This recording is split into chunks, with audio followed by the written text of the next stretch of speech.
자, 시작할게요. 스펙트럼.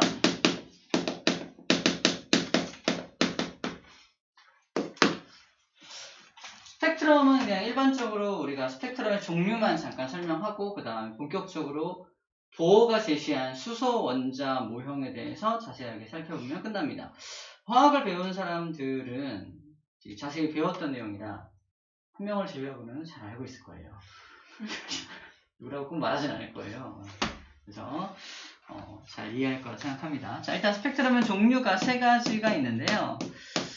자, 첫 번째로는 햇빛 같은 것들, 이제 백색광이라고 하죠. 백색광을 이제 프리즘 같은 데 통과시키면은 이게 빨주노초 환원부로 주르륵 갈라집니다. 분산된다고 표현해요. 빨주노초 환원부로 주르륵 갈라지게 되는데 빨간색부터 보라색까지 주르륵 갈라져서 연속적으로 이렇게 아름다운 무지개 모양이 나타나게 된다. 그래서 이것을 연속 스펙트럼이라고 표현합니다. 스펙트럼을 SP라고 표현할게요. 연속 스펙트럼이라고 표현을 하고요. 자, 그 다음에 어떤 기체가 이렇게, 어떤 빛이 오다가 중간에 누굴 만나냐면 저온의 기체를 만나. 저온의 기체의 특징은 에너지가 부족하잖아. 자기한테 빛이 지나가면, 빛은 에너지거든요. 그 빛한테서 자기한테 필요한 에너지를 쏙쏙 뽑아갑니다. 얘가 에너지를 쇽쇽 뽑아가니까 여기서 온 요 빛은 에너지를 뺏긴 상태에서 오게 되니까 원래는 연속 스펙트럼이 주르륵 나와야 되는데 저 여기 뜯겼어요. 여기도 뺏겼어요. 뺏긴 게 탕탕 나타날 거 아니야? 이게 까만색 흡수선으로 나타나게 됩니다. 자, 요 스펙트럼을 저 흡수당한 스펙트럼이에요. 그래서 흡수 스펙트럼이라고 말합니다. 흡수 스펙트럼. 자, 그럼 이렇게 저온의 기체가 에너지를 흡수하면 더 이상 얘는 저온의 기체가 아니라 무슨 기체가 된다?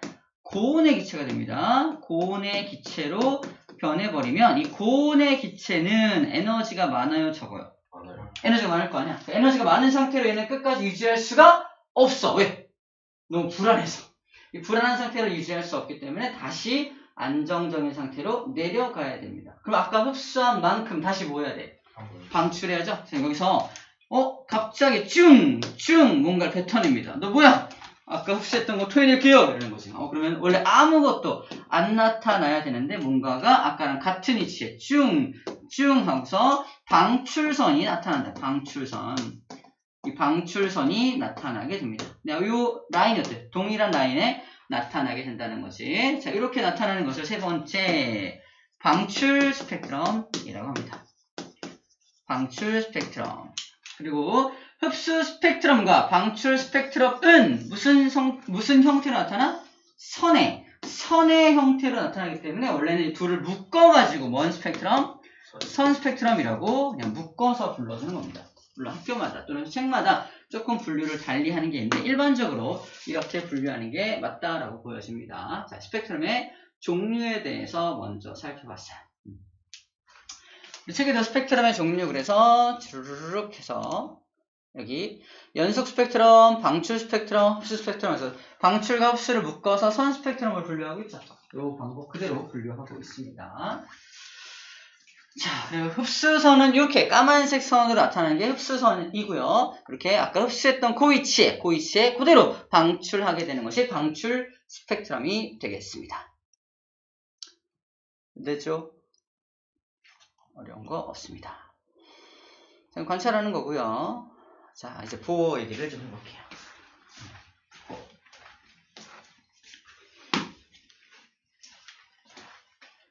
자, 보호 원자 모형이 등장하게 된 배경은요. 보호의 원자 모형이 등장하게 된 배경은 보호 이전에 러더퍼드라는 사람이 러더퍼드가 원자 모형을 제시하는데 러더퍼드의 원자 모형이 그 유명한 행성 모형이에요. 우리가 항상 그렸던 그림이잖아. 근데 이게 잘못됐다는 거지. 소은아, 뭐가 잘못된지 알아요? 아니요. 모르죠. 잘못됐습니다. 자, 잘못된 이유가 뭐냐면요. 이 전자가 지금 무슨 운동합니까? 오운동하죠. 이 전자가 원운동을 한다는 거야. 자, 원운동을 한다. 이건 알겠다. 원운동은 방향이 계속 바뀌죠. 방향이 계속 바뀌니까 속도가 변해 안 변해? 속도가 변하는 겁니다. 그지? 속력은 변해 안 변해? 속력은 안 변할 수 있지만 속도는 변하는 거야. 속도가 계속 변함으로 가속도 운동이에요. 맞죠? 자, 가속도 운동을 한다는 것은 A는 N분의 F라는 공식에 의해서 계속해서 누군가로부터 힘을 받고 있다는 뜻입니다. 누가 힘 주고 있어요, 얘한테? 플러스가 얘한테 전기력이라는 힘을 계속 주고 있는 거야. 그지? 전자가 계속 힘 받고 있으니까 전자 입장에서는 자, 전자기압적으로 계속 힘받아서 이렇게 가속도 운동을 하게 되면 전자는 계속 안쪽으로 힘받으니까 안쪽으로 조금씩 빨려 들어가야 한다고 합니다. 힘 계속 받으니까. 그래서 얘가 안으로 빨려 들어가면서 점점 빨려 들어가면서 자기가 가진 에너지를 방출해야만 하는 거지. 자, 조금 더 좀 확장을 시켜보면은 이 전자한테 에너지를 먼저 공급을 해요. 에너지 공급하면은 더 높은 곳으로 올라올 수 있잖아. 더 높은 곳으로 올라온 녀석도 불안하죠? 불안하니까 안으로 들어갈 텐데, 안으로 들어가면서 어떻게 한다? 이러한 원궤도를 그리면서 안으로 이렇게 들어가면서 나중에는 사라지게 될 거라는 거죠. 자, 이런 실험 결과가 원래는 나와야 돼. 그래서 이 에너지를 흡수한 전자가 안으로 들어갈 때 에너지를 조금 이렇게 모든 종류의 에너지를 방출하게 되므로 작은 에너지부터 큰 에너지까지가 모두 나와야 한다. 그러므로 무슨 스펙트럼이 관찰될 것이다? 연속 스펙트럼이 관찰될 것이다 라고 예상을 한 거야. 과학자들이 연속 스펙트럼으로 예상을 했는데 실제 실험 결과는 뭐가 나왔다? 선 스펙트럼으로 나오게 된 겁니다. 이걸 러더포드한테 설명해봐. 설명을 했어? 못했어? 못했습니다. 어떤 과학자도 이걸 설명하지 못해요. 자, 수소기체한테 에너지를 빡 공급한 다음에 쭉 다시 원래 상태로 돌아갈 때 무슨 스펙트럼을 방출하나 봤더니 연속 스펙트럼일 줄 알았는데 선 스펙트럼이 나오더라는 겁니다. 그 이유를 설명하지 못한 것이 뭐의 한계다? 러더포드 원자 모형의 한계점이었다. 이 모형의 한계를 극복하기 위해서 누가 등장한 것이다? 보어가 등장합니다. 자, 저는 보어는 어떤 식으로 설명하나 볼게요. 보어 원자 모형. 자, 바로 무슨 모형을 제시한다? 껍질 모형을 제시하게 됩니다. 껍질 모형. 자, 보어는 첫 번째 껍질에다가 뭐라고 붙이냐면요. K 껍질이라고 이름 붙여요. 두 번째 껍질, 그 다음 알파벳에 해당하는 K, L.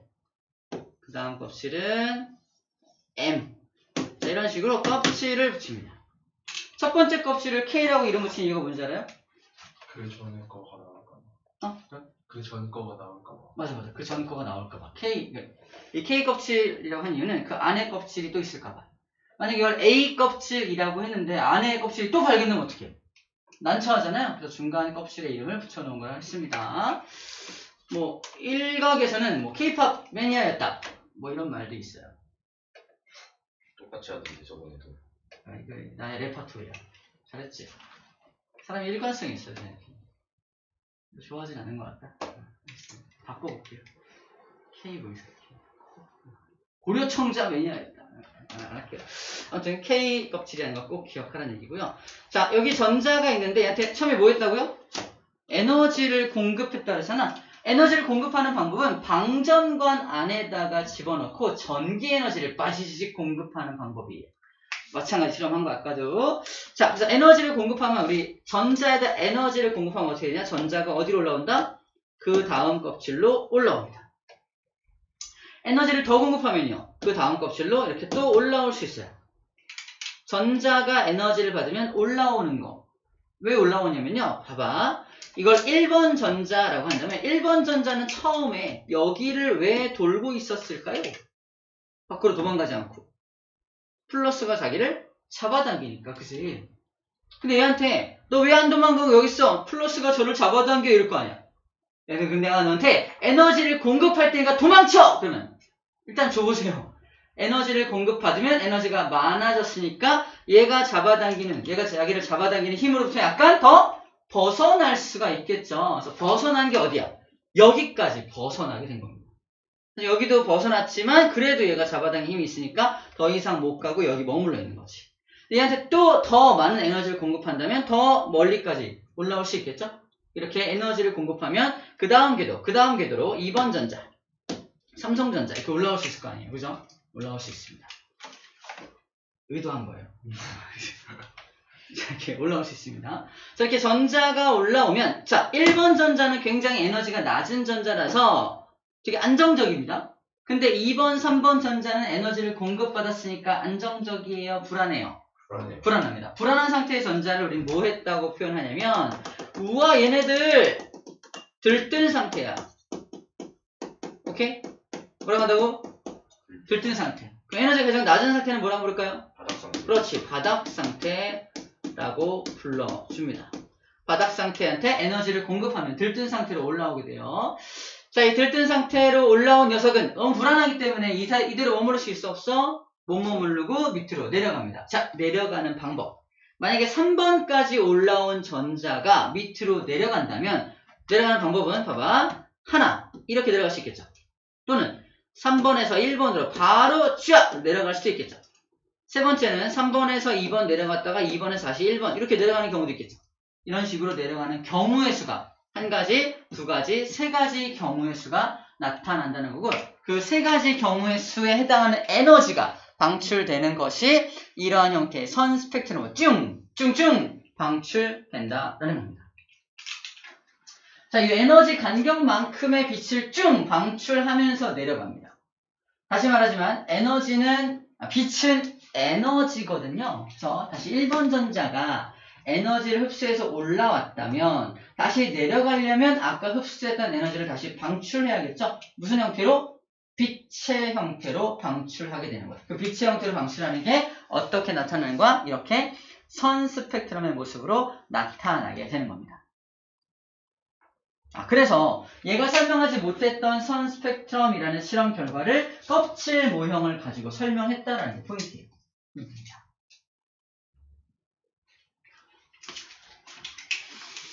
자, 한번 설정을 한번 해볼게요. 자, 첫 번째 1번 전자가 가장 에너지가 작으니까 한 300줄 정도의 에너지를 가지고 있다고 가정해 볼게요. 1번 전자를 2번 전자로 올리려면 에너지를 공급해야 될 거 아니야? 이때 얼마의 에너지를 공급해 주어야 하냐면요. 1000줄의 에너지를 공급해야 돼. 굉장히 많죠? 왜 많은 에너지를 공급해야 되냐면 1번 전자는 플러스로부터 가깝잖아. 이 가까이 있는 이 힘을 끊고 올려야 되기 때문에 굉장히 많은 에너지를 공급해야 올라올 수 있습니다. 여기서 문제. 2번 전자를 영균아 3번 전자로 올리려면 1000줄보다 많이 필요할까 적게 필요할까? 적게 필요합니다. 적게 필요해요. 왜? 이미 2번 전자는 원자핵으로부터 거리가 좀 멀어졌잖아. 멀었으니까 조금 적은 에너지를 투입해야 되겠습니다. 저희가 한 200줄 정도만 투입하면 3번 전자로 올라올 수가 있어요. 주원아! 3번 전자를 4번 전자로 이렇게 올릴 거야. 그때 에너지는 200보다 많이 필요할까 적게 필요할까? 더 적게 필요합니다. 한 50줄밖에 안 필요해요. 그죠? 이런 식으로 점점 적게 필요합니다. 중요한 건 1번과 2번 전자 사이에 굉장히 많은 에너지가 출입한다는 게 포인트입니다. 굉장히 많은 에너지가 출입한다. 자, 여기 출입하는 거 기억을 하면 좋겠습니다. 자, 이것과 관련돼서 수소의 선 스펙트럼을 바로 설명을 해 보도록 할게요.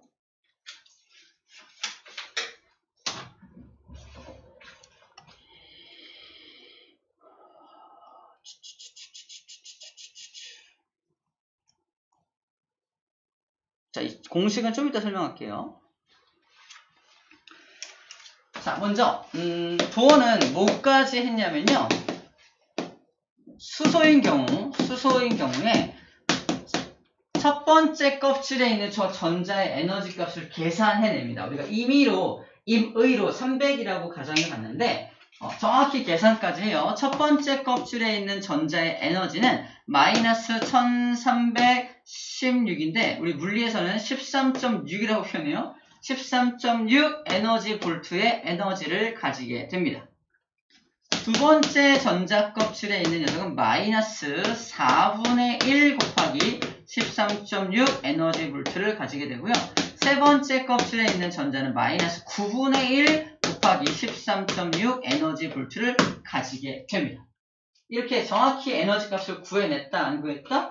구해냈다. 이게 바로 보어의 어떤 장점, 보어가 잘한 점인데, 한계점 뭐냐면, 보어는 뭐까지밖에 설명 못한다? 수소까지밖에 설명을 못한다. 다른 원자들은 설명을 못합니다. 왜냐면 수소는 전자가 하나밖에 없잖아. 전자가 하나밖에 없으니까 정확히 그 전자의 에너지를 구할 수가 있지만, 헬륨부터, 즉 전자가 2개 이상 되는 녀석부터는 또 다른 전자의 영향 때문에 정확한 에너지 값을 구해낼 수가 없다라는 게 보어 모형의 한계점입니다. 미리 스포하지만 그 보어 모형의 한계점을 극복하기 위해서 등장하는 게 뭐였어요? 현대 원자모형. 네? 현대 원자모형. 아, 현대 원자모형. 핸델이라고, 핸델과 그레텔. 핸델과 그레텔. 핸델과 그레텔은 뭐예요? 뭐지? 핸델인가? 핸델은 음악가 아니에요? 뭐, 그러네. 핸델 음악가네. 헨젤이죠, 헨젤. 쌤이 좀 상식이 부족해요.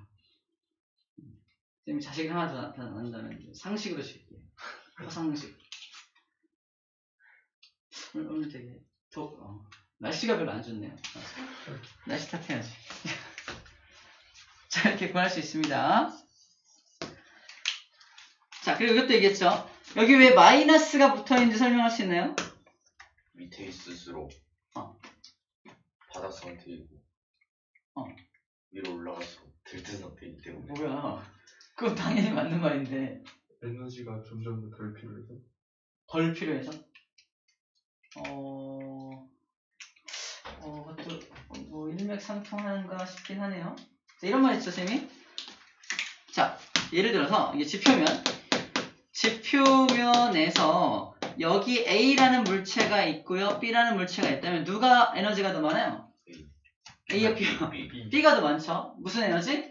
포텐셜 에너지가 B가 더 많죠. 그래서 얘를 점점 올릴수록 에너지가 많아진다는 거 인정?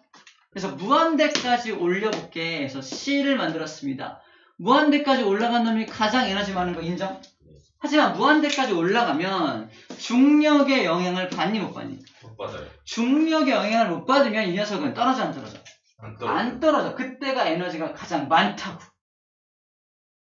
안 떨어지는 녀석의 에너지는 얼마야? 0이거든요. 가장 에너지가 많은 상태를 얼마로 설정한다? 0으로 설정을 해요. 그러니까 아래에 있는 녀석들은 마이너스 에너지를 가지게 되는 거지. 마찬가지야. 가장 멀리 떨어지면 에너지가 제일 많죠. 봐봐. 300, 1300, 1500 점점 에너지 많아지잖아. 점점 에너지 많아지는데 무한대까지 가면 가장 에너지 많아지겠네. 근데 무한대까지 가면 플러스로부터의 거리가 너무 멀어지니까 전기력이 있어 없어? 없어요. 전기력이 없으니까 떨어져 안 떨어져? 안 떨어져. 얘가 에너지가 얼마야? 0. 그러니까 안쪽은 마이너스인 거. 어떻게 말하면 돼? 야, 얘가 왜 마이너스인지 알아? 그러면 가장 에너지가 많은 상태가 에너지가 0이기 때문입니다. 라고 말하면 더 좋을 것 같습니다. 아시겠죠? 그렇게 설정을 해준 거예요. 오케이.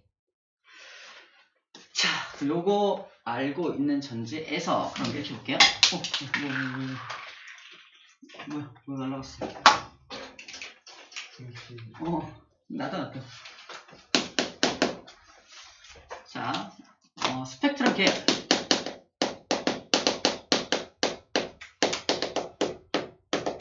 스펙트럼 계열을 설명하려면 먼저 배경 지식이 하나가 필요한데 바로 빛입니다. 빛은 다른 말로 뭐라고 하냐면 전자기파라고 불러줘요. 빛은 전자기파입니다. 자, 빛이라는 전자기파는 에너지가 많은 빛부터 에너지가 중간인 빛부터 에너지가 별로 없는 빛까지 모든 것이 빛인데요. 이 중에서 내가 눈으로 볼 수 있는 빛은 여기부터 여기에 해당하는 녀석만 눈으로 볼 수가 있습니다. 에너지가 너무 많아도 눈에 안 보이고요. 에너지가 적어도 눈에 보이지가 않습니다. 눈에 보이는 요 영역을 뭐라고 한다고요? 가시광선. 그렇지. 가시광선 영역이라고 합니다. 가시광선이란 가능하다. 뭐 가능하다? 시. 보는 것이 가능한 광선이라는 뜻입니다. 자, 가장 그 중에서 에너지가 제일 적은 게 빨간색. 가장 에너지가 많은 게 바로 보라색입니다. 우리가 빨주노초파남보라고 부르죠. 무지개. 빨주노초파남보가 눈에 보이는 영역이에요. 보라색, 빨간색부터 보라색까지만 눈에 보이고요. 나머지는 눈에 보이지 않는다라는 거예요. 자, 보라색을 한자어로 자색이라고 하고요. 빨간색을 한자어로 적색이라고 합니다. 그러면 자색의 바깥쪽은 보여 안 보여? 안 보여. 이걸 뭐라고 한다? 자외선 영역이라고 합니다. 바깥 외자예요. 적색의 바깥쪽도 보여 안 보여? 안 보여. 그래서 적외선 영역도 눈에 보이지가 않습니다. 자외선, 적외선 그래서 눈에 보이지 않는 거야. 자, 문제. 소은아, 자외선과 적외선 중에 누가 에너지가 많아요? 자외선. 맞아. 자외선이 에너지가 많습니다. 그래서 잘 봐. 그래서 여기 첫 번째 껍질에 있는 전자를 두 번째로 올릴 때 굉장히 많은 에너지가 출입하잖아. 그래서 다른 2번 껍질이든 3번 껍질이든 거기서 1번 껍질로 내려가면 굉장히 많은 에너지를 방출할 수밖에 없습니다. 인정? 그래서 1번 껍질로 떨어지는 것들은 첫 번째 어디에서든 1번 껍질로 떨어지는 것들은 어떤 에너지를 방출할 수밖에 없다? 바로 여기에 나오는 자외선 영역의 에너지를 방출할 수밖에 없더라라는 것이 바로 라이먼 계열의 빛입니다. 라이먼은 사람의 이름입니다. 라이먼이 이제 이거를 관찰을 해서 발표를 했다라고 보면 되겠어요. 라이먼 계열의 빛 1번 껍질로 떨어지는 것을 말합니다. 그래서 여기 있죠? 어디에서든 2번, 3번, 4번 어디에서든 1번 껍질로 떨어지면 무조건 여기 라이먼 계열의 빛이 방출된다라고 표현이 되어 있는 거예요. 자, 같은 이유로 이제 두 번째 껍질로 떨어지면요. 어디에서든 3번, 4번 어디에서든 두 번째 껍질로 떨어지면 에너지가 중간이니까 어떤 계열이 방출될 것이다? 가시광선 영역에 빛이 방출될 것이다. 누가 발견했다? 발머가 아니죠? 발머 계열이랍니다. 발머 계열의 빛이라고 불러줍니다. 세 번째, 어디에서든 어디로 떨어지면 세 번째 껍질로 떨어지면요. 이때는 어떤 영역의 빛이 방출된다? 적외선이죠? 적외선 영역에 빛이 방출될 것이고 누가 발견했다? 파쉔이죠?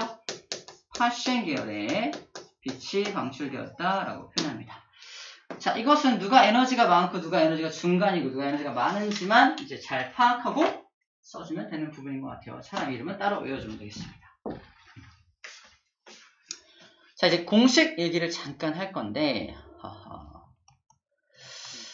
방금 여기 빛에 대한 여기 얘기했잖아요. 봐봐. 빛에 대한 얘기했는데 여기 보세요.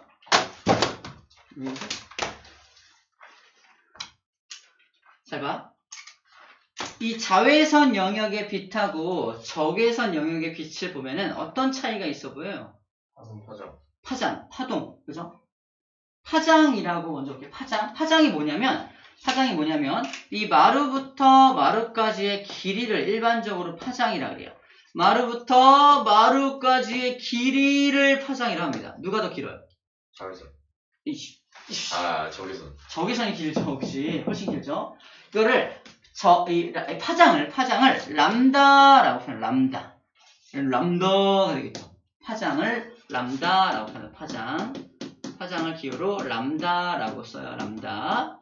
자, 두 번째는 뭘 보냐면 이걸 봅니다.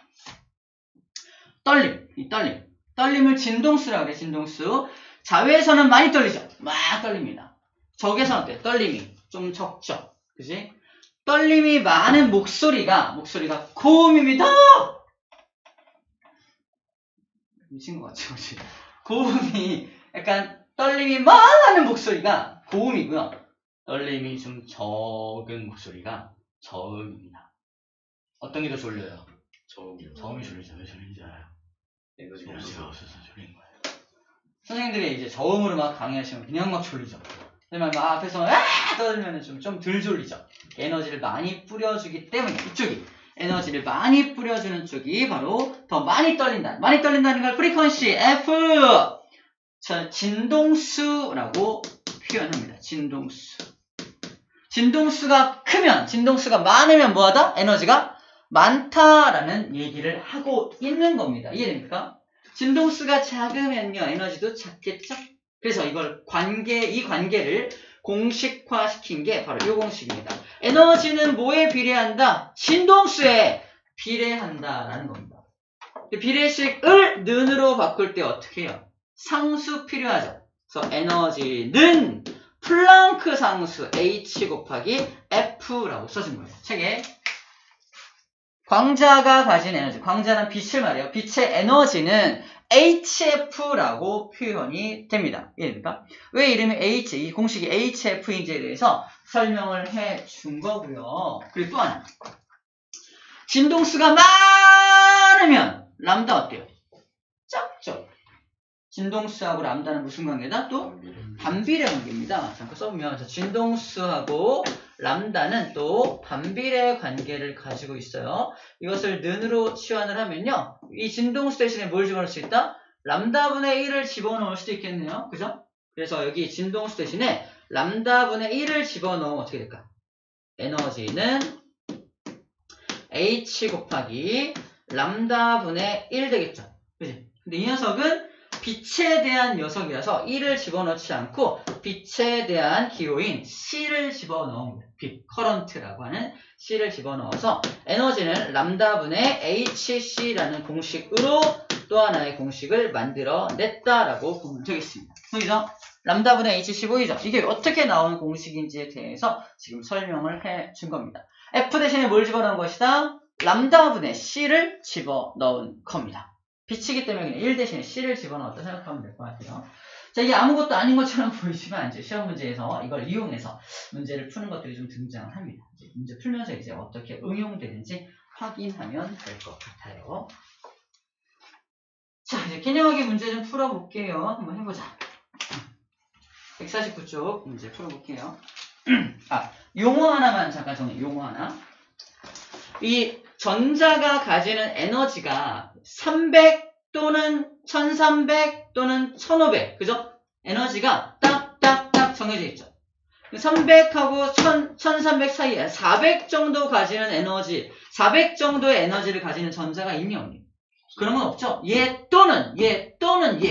그럼 전자가 가지는 에너지는 정리할게요. 전자가 가지는 에너지는 연속적인가요? 불연속적인가요? 불연속적이다라고 표현합니다. 전자가 가진 에너지는 불연속적이다. 불연속적이다 하면 딱 좋잖아. 근데 이걸 다른 용어로 표현을 해요. 불연속적으로 가지는 이 에너지 관계를 양자화되어 있다. 양자화되어 있어. 전자가 가지는 에너지는 양자화되어 있어 라고 표현을 해요. 불연속적으로 에너지가 듬성듬성하다는 표현을 하는 겁니다. 그래서 이렇게 전자들이 에너지를 이제 듬성듬성 갖고 있는 게 양자화되어 있다고 표현하니까 이런 전자들에 대해서 그걸 확장해서 이런 원자들에 대해서 연구하는 학문을 그래서 양자역학이라고 부르는 이유가 이 용어에서 출발했다라고 보면 될 것 같습니다. 자, 됐어요. 이제 풀어볼게요.